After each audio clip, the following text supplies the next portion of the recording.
Assalamualaikum warahmatullahi wabarakatuh. Tabi pun. Kami dari kelompok 3 kelas B, di sini kami akan presentasi yang akan membahas topik tentang penulisan angka, lambang bilangan, dan tanda baca sesuai dengan ejaan bahasa Indonesia yang disempurnakan. Sebelumnya, izin memperkenalkan diri, nama saya Naila Sabita dengan 3 digit NPM terakhir yaitu 005.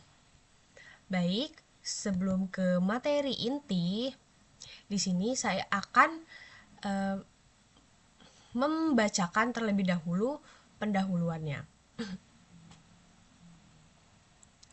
Bahasa Indonesia yang baik dan benar tidak hanya ditentukan oleh pemilihan kata, tetapi juga oleh ketepatan dalam penulisan angka, lambang bilangan, dan penggunaan tanda baca.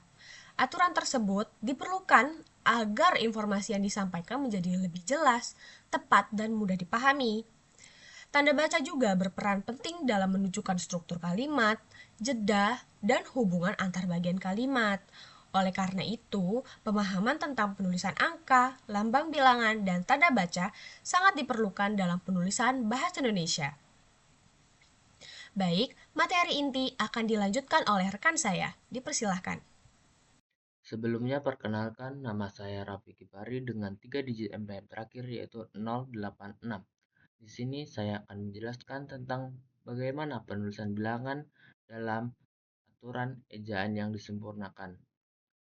Eh, Dalam ejaan yang disempurnakan, terdapat dua jenis angka yang lazim digunakan, yaitu pertama angka Arab seperti angka 0, 1, 2, 3, 4, 5, dan seterusnya. Dan yang kedua yaitu angka Romawi dengan simbol yaitu seperti I untuk 1, V untuk 5, dan seterusnya. Untuk contohnya itu tersendiri seperti terdapat 15 mahasiswa yang hadir dan di mana angka 15-nya itu menggunakan Arab.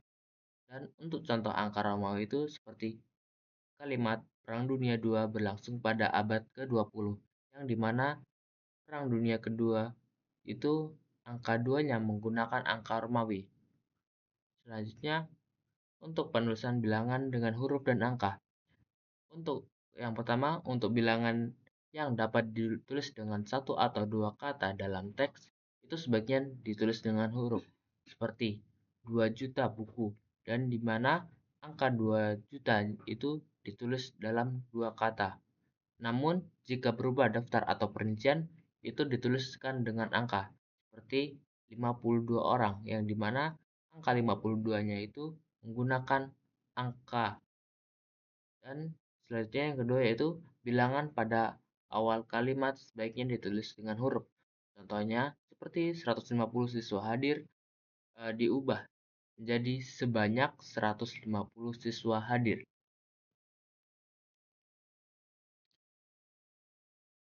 Oke, selanjutnya yaitu untuk aturan penulisan bilangan untuk ukuran dan nilai. Dalam hal ini, angka ditulis dengan numerik, bukan huruf, agar lebih ringkas dan jelas. Untuk contohnya itu seperti untuk ukuran panjang, berat, isi. Contohnya seperti 0,5 cm, 5 kg, 10 liter. Yang dimana penggunaan bilangannya itu menggunakan angka bukan huruf. Dan untuk contoh selanjutnya yaitu untuk waktu seperti 2 tahun 6 bulan. Dimana angka 2 dan 6 itu menggunakan angka bukan huruf. Selanjutnya untuk poin penulisan bilangan besar. Untuk aturan penulisan bahasa Indonesia membolehkan sebagian angka ditulis dalam huruf untuk mempermudah pembacaan. Contohnya seperti kalimat sebanyak 500.000 dosis vaksin, yang dimana angka 500.000 itu menggunakan angka dan huruf untuk mempermudah pembacaan. Selanjutnya yaitu uh, penulisan bilangan dalam dokumen resmi. Untuk dokumen resmi, penulisan bilangan itu harus mengikuti kaidah ejaan yang baku agar tidak menimbulkan penafsiran ganda.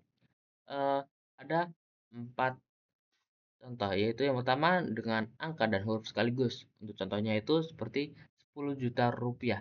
dituliskan dengan angka dan juga huruf. Yang kedua yaitu dengan angka dan satuan kata, contohnya 2 juta rupiah, di mana angka 2-nya itu menggunakan angka dan jutanya itu menggunakan huruf. Selanjutnya, untuk nomor surat atau keputusan itu dapat mencampurkan antara huruf, eee, angka Romawi dan angka Arab. Selanjutnya ada penggunaan tanda baca. Untuk penggunaan tanda baca itu sendiri digunakan untuk sebagai pemisah, di mana contohnya yaitu seperti 1.250.000 dan di mana eh, ada titik di antara 1 dan 2 dan eh, eh, dan 3 nol terakhir. Itu yang digunakan sebagai pemisah ribuan. Untuk contoh em, tanda koma yaitu 3,75 yang digunakan sebagai pemisah desimal. Selanjutnya, untuk penulisan bilangan tingkat, yang digunakan untuk menyatakan urutan atau posisi, yang dimana terdapat beberapa cara penulisan dan yang akan saya sebutkan contohnya.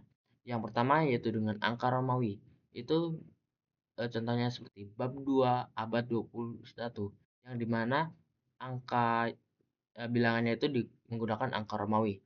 Selanjutnya yang kedua yaitu angka Arab dan ditambahkan ke tanda hubung seperti ke 1, ke 10, yang dimana itu menggunakan awalan ke dan dilanjutkan dengan angka Arab.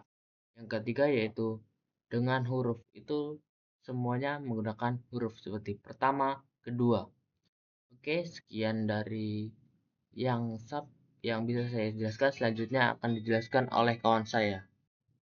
Baik, sebelumnya izin memperkenalkan diri, nama saya Jonathan Adi Ananto dengan 3 digit NPM terakhir yaitu 066 dari kelas Ilmu Komputer B.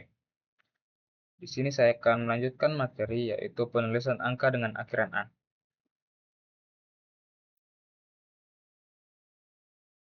Penulisan angka dengan akhiran A. Untuk menunjukkan makna, kumpulan atau kisaran jumlah tertentu, berikut beberapa cara penulisan dan contohnya. Yang pertama, angka Arab. Contoh penulisannya yaitu tahun 1990-an. Yaitu contoh keduanya, uang 5 ribuan. Lalu yang kedua, huruf. Contoh pertama yaitu tahun 90-an. Contoh yang kedua, ribuan orang. Bilangan dalam nama geografi. Bilangan yang menjadi bagian dari nama tempat ditulis sesuai bentuk resminya. Yang pertama, angka Arab. Contoh kalimatnya yaitu Jalan 45 dan Gang 2. Yang kedua, huruf. Contoh kalimatnya yaitu Jalan 30 dan Desa 7 Kota. Yang ketiga, angka Romawi. Contoh penulisannya yaitu Blok 4 dan Sektor 3.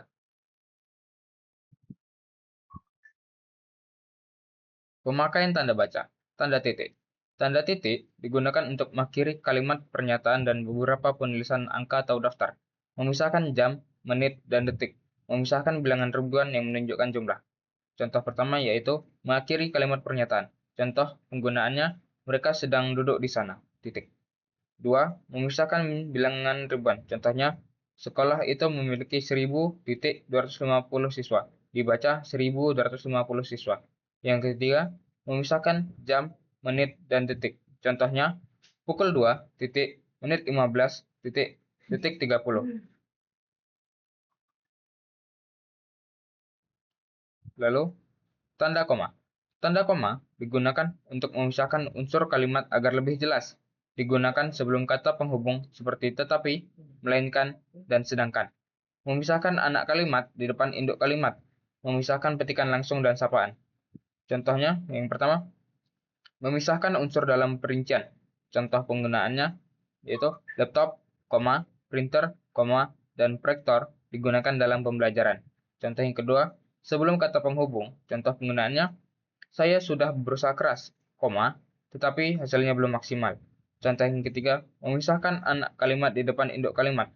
Contohnya, jika diberi kesempatan, saya akan ikut serta. Demikian materi yang dapat saya sampaikan. Materi selanjutnya akan dilanjutkan oleh teman saya. Baik, saya Naila Sabita dengan 3 digit NPM terakhir 005. Di sini saya akan membahas materi tentang tanda titik 2. Tanda titik 2 digunakan setelah pernyataan lengkap yang diikuti penjelasan ataupun perincian. Digunakan dalam dialog atau naskah drama, digunakan pada judul dan subjudul atau ayat kitab suci, memisahkan jam, menit, dan detik. Contohnya yaitu contoh pertama penggunaannya yaitu pernyataan lengkap atau perincian. Nah, di sini ada panitia menyiapkan perlengkapan kegiatan. Titik 2, meja, kursi, dan spanduk. Contoh kedua yaitu digunakan dalam dialog atau naskah drama. Di sini ada Rina, titik 2, apakah kamu sudah siap? Lalu contoh ketiga yaitu digunakan pada ayat kitab suci. Di sini ada surah Al-Baqarah titik 2 ayat 183 hingga 185. Baik, selanjutnya pemakaian tanda titik koma. Tanda titik koma digunakan untuk memisahkan bagian kalimat yang setara ataupun perincian kompleks. Memisahkan perincian yang sudah mengandung koma, memisahkan sumber kutipan dalam referensi. Contoh penggunaannya yaitu untuk memisahkan kalimat setara dalam suatu kalimat. Contohnya, malam makin larut. Titik koma, para siswa masih belajar. Contoh kedua, memisahkan perincian yang sudah mengandung koma. Di sini ada panitia menyediakan makanan ringan, koma, minuman, koma, dan buah, titik koma. Di sini sudah ada koma terlebih dahulu, baru ada titik koma, lalu alat tulis dan map, titik. Lalu contoh penggunaan ketiga yaitu memisahkan sumber kutipan dalam referensi. Di sini contohnya HR, 2012, titik koma, Alwi, 2017, titik koma, Krida Laksana, 2018. Selanjutnya ada tanda hubung dan tanda pisah. Tanda hubung digunakan untuk menyambungkan unsur kata agar makin jelas. Nah, contoh penggunaannya digunakan saat imbuhan digabung dengan kata asing, yaitu tanda hubung backup. Karena di sini backup itu bahasa asing dalam bahasa Inggris, maka di sini ada tanda hubung atau tanda strip di tengah-tengah sini, backup. Lalu contoh penggunaan tanda hubung kedua yaitu menggabungkan angka, huruf ataupun skor. Di sini ada peringkat ke tanda hubung 3.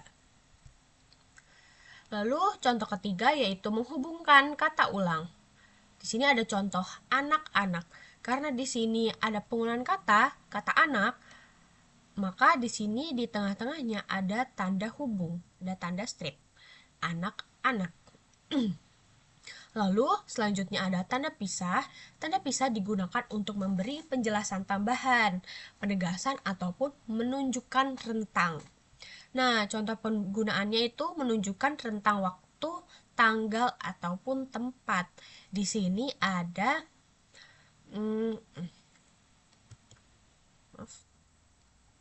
Di sini ada contohnya yaitu tahun 2019 tanda pisah 2022.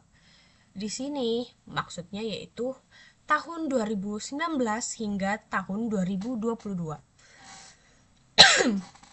Maaf. Lalu ada contoh kedua yaitu mengapit keterangan tambahan dalam kalimat.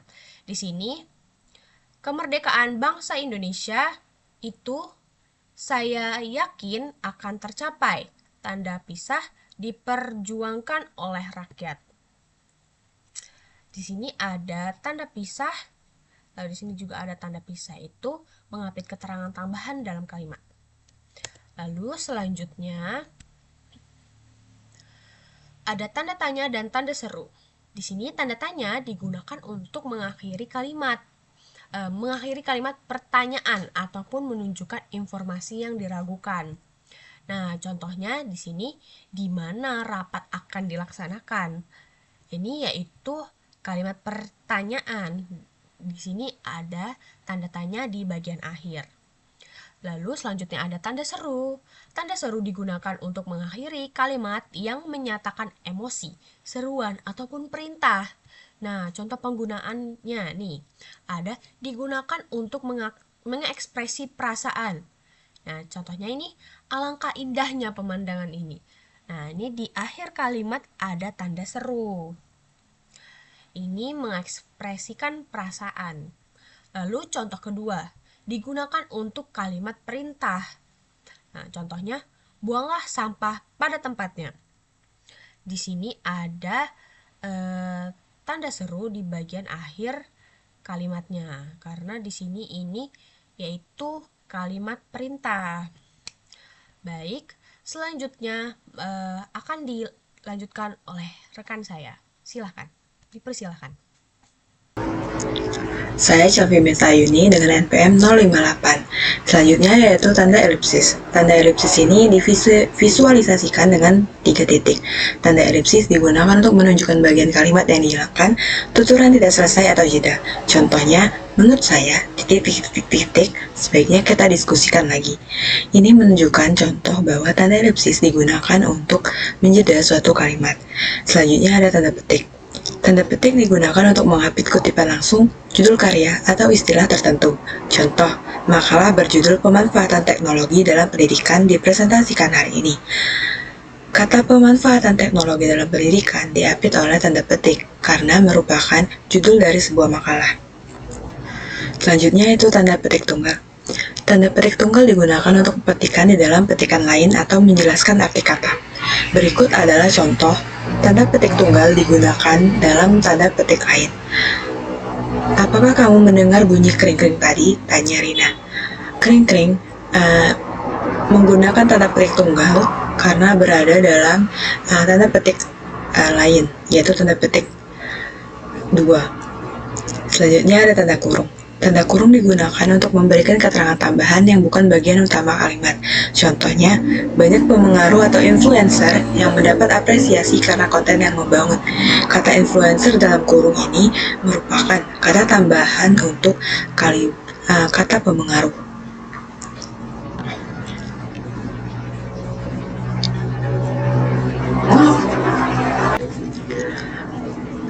Selanjutnya yaitu tanda kurung siku. Tanda kurung siku digunakan untuk memberi penjelasan, koreksi, atau tambahan dalam kutipan. Contoh, penggunaan bahasa harus sesuai dengan kaidah bahasa Indonesia. Kata dengan berada dalam tanda kurung siku karena merupakan kata tambahan pada suatu kalimat. Kemudian yaitu ada tanda apostrof atau tanda petik 1 di atas. Tanda apostrof digunakan untuk menunjukkan penghilangan bagian kata atau tahun. Contoh, dia kan datang besok, yang dapat diartikan sebagai kalimat dia akan datang besok.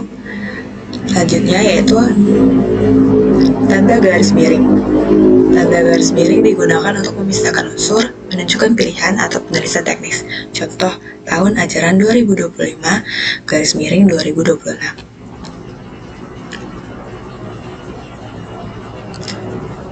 Baik, yang terakhir ada kesimpulan. Berdasarkan pembahasan yang telah dijelaskan, dapat disimpulkan bahwa penulisan angka, lambang bilangan, dan tanda baca memiliki aturan penting dalam bahasa Indonesia. Penulisan angka dan bilangan harus mengikuti kaidah yang benar, seperti penggunaan angka Arab, angka Romawi, serta penulisan bilangan dalam berbagai konteks penulisan. Selain itu, tanda baca seperti titik, koma, titik dua, titik koma, tanda tanya, dan lainnya memiliki fungsi masing-masing dalam memperjelas makna dan struktur kalimat. Dengan menggunakan aturan tersebut secara tepat, tulisan akan menjadi lebih jelas, teratur, dan mudah dipahami oleh pembaca.